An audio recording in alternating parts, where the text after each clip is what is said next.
Imagine this. A man who cannot control himself will be controlled by the world, by his cravings, by his emotions, by the opinions of others. The Stoics knew this over 2,000 years ago. Marcus Aurelius, Epictetus, Seneca, they weren't superhumans. They were men who faced fear, hunger, war, betrayal. Yet they endured, not because life was easy, but because they trained themselves to be unshakable. Today, men crumble over a bad comment online. They lose weeks to video games, scrolling, chasing empty pleasures. Why? Because they lack discipline, the very thing the Stoics built their lives around. Here's the truth. Discipline is freedom. Without it, you are a prisoner of your own weakness. With it, you become untouchable. This video isn't just about philosophy. It's about 10 Stoic habits that highly disciplined men never break. Habits that will separate you from the ordinary. Habits that will turn you into the kind of man no one can control. The question is, are you willing to practice them? Because the first habit is the one that separates boys from men. The Stoics believed the morning was sacred. Marcus Aurelius wrote, "At dawn, when you have trouble getting out of bed, tell yourself, 'I am rising to do the work of a human being.'" Think about that. He was the most powerful man in the world, an emperor, yet he still battled the same temptation we face today, staying in bed. The difference? He refused to let comfort win. Highly disciplined men never waste their mornings. They rise before distractions, before noise, before the world can invade their focus. The early hours are when they train, read, reflect, and prepare for the battles of the day. Compare two men. One wakes up late, already chasing time, scrolling on his phone, eating junk, stressed before the day has even begun. The other rises early, calm, deliberate, already ahead. Who wins? Rising early isn't just about the clock. It's about taking ownership. It's saying, "I rule my day.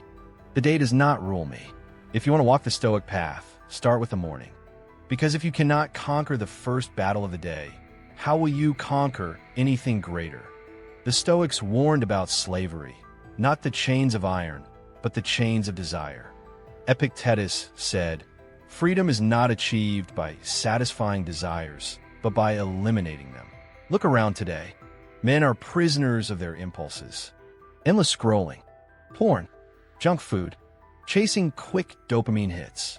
They trade long-term strength for short-term pleasure, and they don't even realize it. Highly disciplined men never let desire command them. They eat when they need, not when they're bored.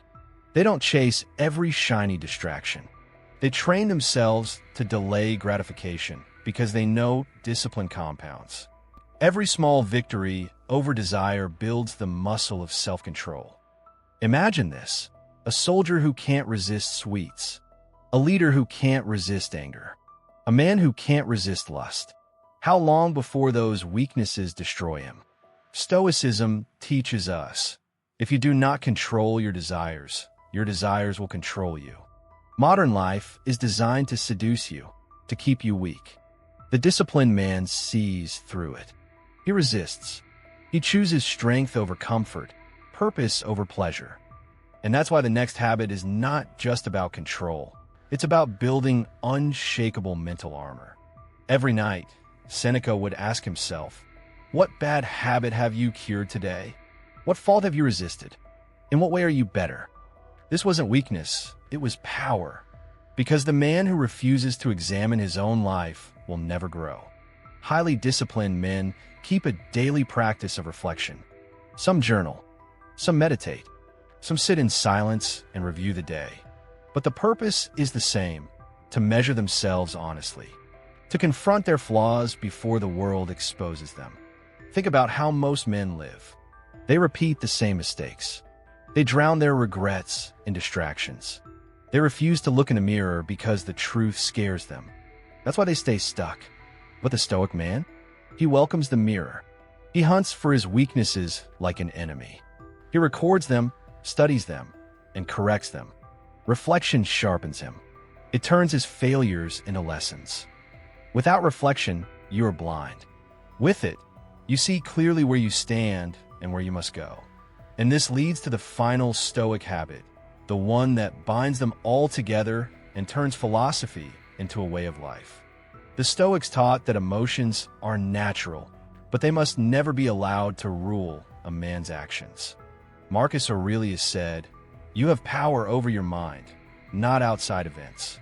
Realize this, and you will find strength. Highly disciplined men live by principles.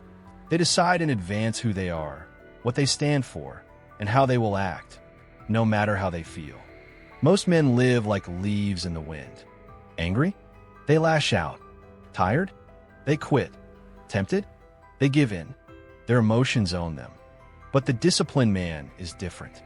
He feels anger, but he does not become anger. He feels fear, but he acts with courage anyway. This doesn't mean suppressing emotions. It means mastering them.